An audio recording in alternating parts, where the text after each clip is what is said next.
It was just a regular day, nothing strange, nothing dramatic. But it stayed with me, like certain dreams do, quiet ones, the kind you don't know the meaning of until much later. I saw someone I used to be close to, not a stranger, not an enemy, just someone who used to know the sound of my laugh before I even opened my mouth. We bumped into each other at a small coffee shop. Same city, same sidewalks, same sunlight coming through the windows, but not the same feeling. They said hi. Their eyes were kind, but not warm. Their voice had that polite softness people use when they no longer owe you closeness. And I smiled back, even though my stomach dropped a little. I asked if they had time to sit for a few minutes. They said sure, but I think we both knew something had already left the room before either of us sat down. I watched them stir their coffee, one, two, three times, and all I could think about was the way they used to look at me. Full attention, full heart, full memory. Now, their eyes wandered. To the door, to their phone, to nothing. Everywhere except mine. I tried to fill the space between us with small talk. How's work? Still playing guitar? Did you ever finish that book you were writing? They nodded, answered with words that didn't land anywhere. And I kept going. Because silence felt scarier than pretending we still fit, even if the puzzle pieces had long since bent. There's a kind of ache that isn't loud, it doesn't shout. It just sits behind your ribs, patient and heavy. And that day, it sat there the whole time. Because I was trying so hard to hold on to someone who had clearly already let go. But they weren't cruel. That's what made it harder. They weren't angry. They didn't forget my name. They just forgot how to care in the way they once did. And there's no apology for that. No moment you can rewind to fix it. So you smile a little smaller, you ask a little less. You learn to sip your drink slower so you don't have to speak. Because when you do speak, you realize they're not really listening, not the way they used to. I notice how their shoulders leaned slightly away, not dramatically, just enough. How they didn't laugh with their whole face anymore. Just a little twitch near the mouth. And I noticed how I kept glancing at the clock behind their head, not because I was in a rush, but because I was counting the minutes until I could quietly leave without making it worse. When they finally stood up, I almost sighed in relief. Not because I wanted them to go, but because pretending to still belong to someone, that's exhausting. We hugged, a quick one, and I felt them pull away before our arms even touched. I smiled, again, because even though I was the one left behind, I didn't want them to carry the weight of knowing they had done that. I watched them walk down the street, familiar back, familiar shoes, familiar way of tucking their hands into their coat pockets, but not mine anymore. I sat there for a long time after, long enough for the coffee to go cold, long enough for the chair across from me and to stop feeling like a place someone should be. And then I whispered something I hadn't said out loud before. Something soft, something scared. I think they don't value me anymore. It didn't come out with anger. It came out like a confession, like I had been trying not to know it for so long, and now that I did, there was nowhere left to hide. I don't think people realize how gentle the beginning of distance can be. It never announces itself. It never kicks the door open. It just slips in. One day they stop remembering the little things you told them, the small details, the silly dreams, the way you like your tea, and you tell yourself, it's okay, they've been tired. Then next time they forget to ask how your day went, and you say, they've had a lot on their mind. Until one day, it's been 3 weeks since they looked at you like you mattered, and you're still explaining it away, still hoping the version of them who held you so tightly is just delayed, still waiting like love is a train that runs behind schedule. But deep down, and not knowing would almost feel kinder. Because now, you're the one holding all the weight. You're the one remembering birthdays, keeping the thread, bringing the energy, and they're just there. They show up. But not for you, not fully, not the way they used to. I remember lying in bed after that day at the cafe. The lights were off, the street lamp outside painted pale gold across the ceiling, and I just stared. Not thinking, not sleeping, just staring. The mind does strange things when it doesn't want to feel pain directly. It reroutes, it busies itself, it scrolls, it eats, it works. But late at night, when there's nothing left to do but be still, it all finds you. I replayed their voice, the sound of them saying my name without weight. Not like before. Before, my name in their mouth meant something. It sounded like safety, like warmth, like, I'm glad you're here. Now? It sounded like something they were trying not to forget too quickly. A name attached to a history they were slowly setting down. That night, I asked myself something I had never dared ask before. What if I stop trying? What if I don't send the next message? What if I don't ask if they're okay? What if I let the silence stretch? Would they reach out? Would they notice the absence of my presence? Or would it feel like relief to them to no longer carry the responsibility of pretending? The thought made my chest ache because it didn't come from bitterness. It came from exhaustion, from being the only one holding a rope that had gone slack on the other end. So I tried, just once, to let go. Not all the way, but just a little. I didn't text first. I didn't like their story. I didn't mention that song that used to make us both laugh. I just went quiet. And in that quiet, nothing happened. No message, no, hey, where have you been? No check-in, just silence. And that silence, that was louder than any goodbye I'd ever heard. I don't think people understand that the absence of effort is still an answer. It doesn't scream, it just confirms what you already knew in your bones. I tried to carry on with my day, but it felt like walking around with a ghost next to me. Not because they died, but because something between us did, and I was the only one who showed up to the funeral. Still, part of me hoped. Maybe they're busy, maybe they're overwhelmed, maybe tomorrow. That maybe can stretch for weeks. It can become the bed you sleep in, the hope you eat for breakfast, until it starts tasting like dust. I remember waking up one morning and feeling the weight before I even opened my eyes. That heaviness in the chest, the kind that says you're holding something that doesn't want to be held anymore. And still, I held it. Because when someone stops valuing you, the hardest part isn't letting them go. It's convincing yourself you're allowed to. I think the hardest part wasn't even the silence. It was the memory of who they used to be with me. How I used to feel like the safest place they could run to, how they once sent long messages late at night just to tell me about a random moment they thought I'd find funny. How my presence used to mean something, not background noise, not obligation, but meaning. And now I was watching that version of them disappear. Not because of some argument, not because of betrayal, but because somewhere, without telling me, they'd quietly decided that I no longer mattered the same. And yet, I still showed up, still kept space for them, still reread old conversations just to remind myself it was once real. I didn't want to believe I'd imagined it. I didn't want to believe that I'd poured so much into something that would one day feel this empty. So I clung, not to them, but to the hope that maybe, just maybe, I could get it back. That if I said the right thing, if I reminded them of a moment they once loved, if I gave them more time, more understanding, more softness, they'd turn around and see me again. You know what that does to a person? To keep offering your heart with trembling hands, just for it to be set aside like a paper cup? It makes you question your own worth.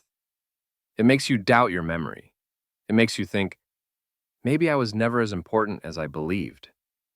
And when that thought is cruel, because it doesn't just hurt, it changes you. It starts carving little doubts into everything else you do. And soon, you're not just grieving them. You're grieving the version of you that used to feel whole. One night, I couldn't sleep. The ceiling looked too still, the air too quiet. So I got up and opened the window. Let the night air in. Let it touch my skin. Let it remind me I was still here. And I whispered something into the dark. If they don't value me anymore, what am I still doing here? I didn't mean the room. I meant the hope, the waiting, the endless spinning of thoughts, trying to make sense of something that already made itself clear. I had become a version of myself I didn't recognize. Gentle, yes. Patient, yes. But also small, careful, afraid to take up space in someone else's world. And the saddest part? I was doing all of this for someone who hadn't even asked me to. I chose them again and again, in rooms they never entered, in memories they no longer visited, in love letters I never sent because I already knew they wouldn't be read. But the heart is stubborn. It keeps knocking. Even when the door has been locked for months, still, I sat by that door. With hope like a blanket, I wrapped around myself. Even though it had holes now, even though it didn't keep me warm anymore, I don't think they meant to hurt me. That's what made it worse. Because when someone breaks you and they don't even realize they're doing it, you feel stupid for feeling broken. You want to scream, but instead, you stay quiet. Because somewhere deep down, you're still trying not to lose whatever little piece of them you might still have left. That's what I was doing, holding on to a version of someone who no longer existed, at least not in the way I remembered, not in the way I needed.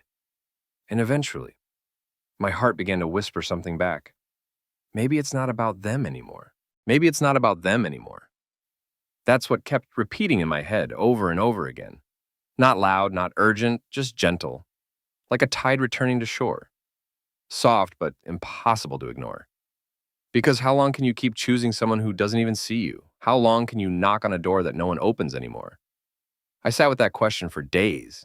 Didn't write it down, didn't say it to anyone, just carried it inside me like a small stone in my pocket. Heavy but quiet. Always there. And one morning I woke up and didn't check my phone. It was the smallest thing, but it meant something. Because I wasn't waiting to see if they had texted. I wasn't wondering if today would be the day they remembered I mattered. I just let the silence stay. And in that silence, something strange happened. I heard myself again. Not the version of me who begged silently to be seen, not the one who over-explained or softened edges that weren't meant to be soft, but the version of me who existed before the waiting, before the slow fading, before I made someone else's lack of love mean something about my own worth. That version of me didn't need fixing. They just needed remembering. So I sat there, in bed, holding that quiet space, and I asked, what do I need right now? Not what do they need, not what would make them come back, not what would make me easier to love. Just me. And the answer didn't come right away. But the asking felt new. Felt like air returning to lungs that had been shallow for too long. Later that day, I went for a walk. No music. Just the wind, the sidewalk, my own footsteps. It's funny how the world feels louder when you've been silencing yourself for someone else. Every leaf moving, every child laughing in the distance, every breath of air that doesn't ask you to prove anything. I didn't think about them much on that walk. Not in the way I usually did. Not with that aching curiosity of where they were, what they were thinking, if they still thought of me at all. I just walked, and I noticed the sun on my shoulder, the way my feet felt steady, the way my body still carried me forward even after so much emotional weight. And somewhere in the middle of that walk, I whispered to myself, softly, like it was a secret between me and the sky, I don't need to be valued by someone to be valuable. The sentence didn't solve everything, didn't erase the memories, didn't take away the sting of being left behind, but it gave me a new place to stand, a softer ground, one that didn't depend on their presence to feel solid. And maybe that's where it starts. Not with some grand moment of self-love, but with a small step, a breath that belongs to you. A day where you don't wait for their voice to make you feel real. I went home that day and made tea, not because anyone was coming over, not to share it, just for me. And that's when I knew something had changed. Not everything, but enough. Enough to begin. Not move on, just begin. To treat myself like something worth returning to, even if they never come back. You know what no one really talks about? How long it takes to stop checking your phone even when you've decided to let go. How long your body still flinches every time a notification sounds. How your heart still leaps, just for a second, before remembering it's probably not them. It almost never is. Letting go isn't a clean break, it's a quiet unlearning. It's walking past your favorite spot and not letting the memories swallow you whole. It's hearing a song and not sending it to them, even though part of you still thinks they'd love it. It's choosing silence, not because you want to punish them, but because you finally realize that being ignored hurts more than being alone. And still, the heart waits. It waits for them to remember. It waits for them to wake up and say, I messed up, I miss you, I never meant to drift away. It waits because hope is stubborn like that. Even when it knows better, it still dreams. But something shifts when you stop chasing that dream. Not out of bitterness, not out of pride, but because your soul gets tired of knocking on a door that was quietly locked from the inside. I remember sitting with my journal one night, pen in hand, blank page. And for once, I didn't write about them. I wrote about me, how I felt, what I missed, what I wanted. Not from them, but from life, from love, from myself. And for the first time in what felt like forever, I cried for me. Not because of what they stopped giving, but because of how long I'd lived in the shadows of someone else's fading affection. I let the tears come, soft, slow, quiet, the kind that doesn't need an audience. Just a little space, just a little honesty. And I realized something I hadn't dared say before. I was still here, underneath the waiting, underneath the disappointment, underneath the silence. I was still here, and I deserved to be seen. By me. So I made a small promise that night. Nothing dramatic, just this. I won't chase what hurts anymore.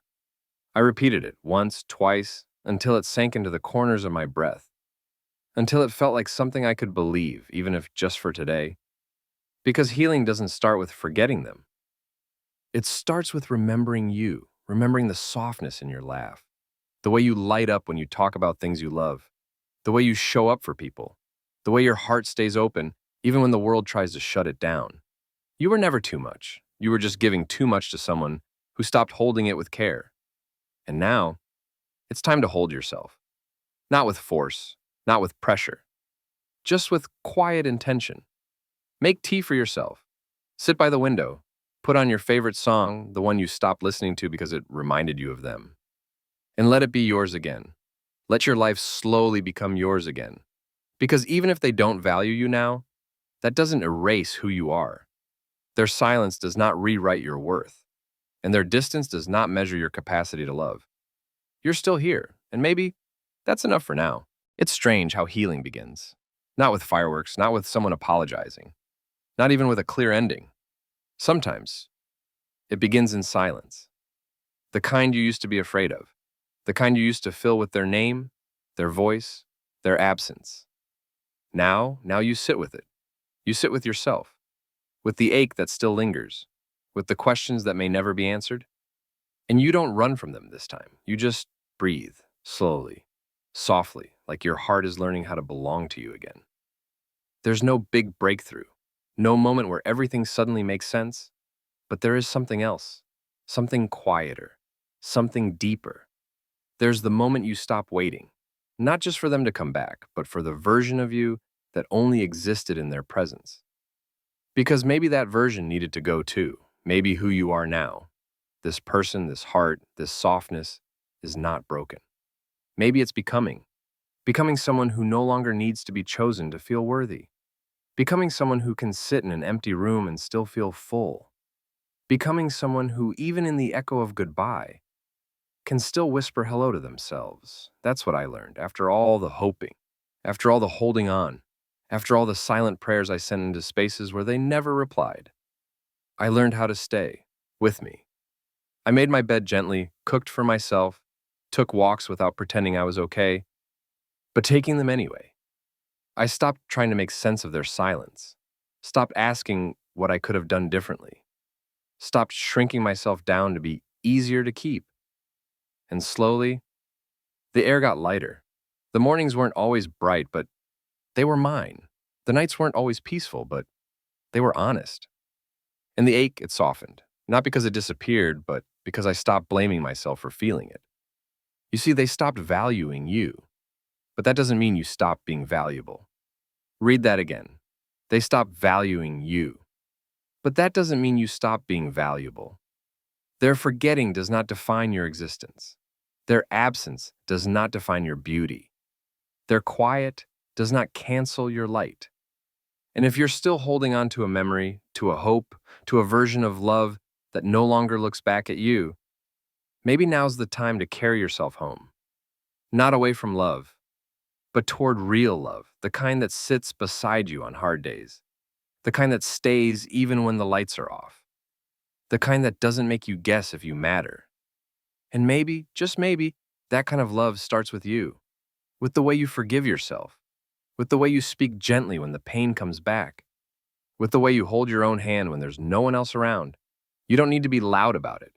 You don't need to post it or prove it or perform it. Just live it. Quietly, sincerely, softly.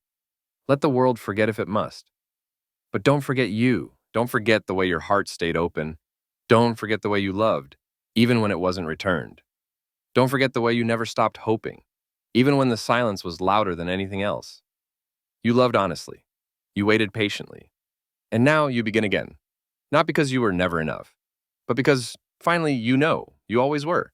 And now it's your turn to see it.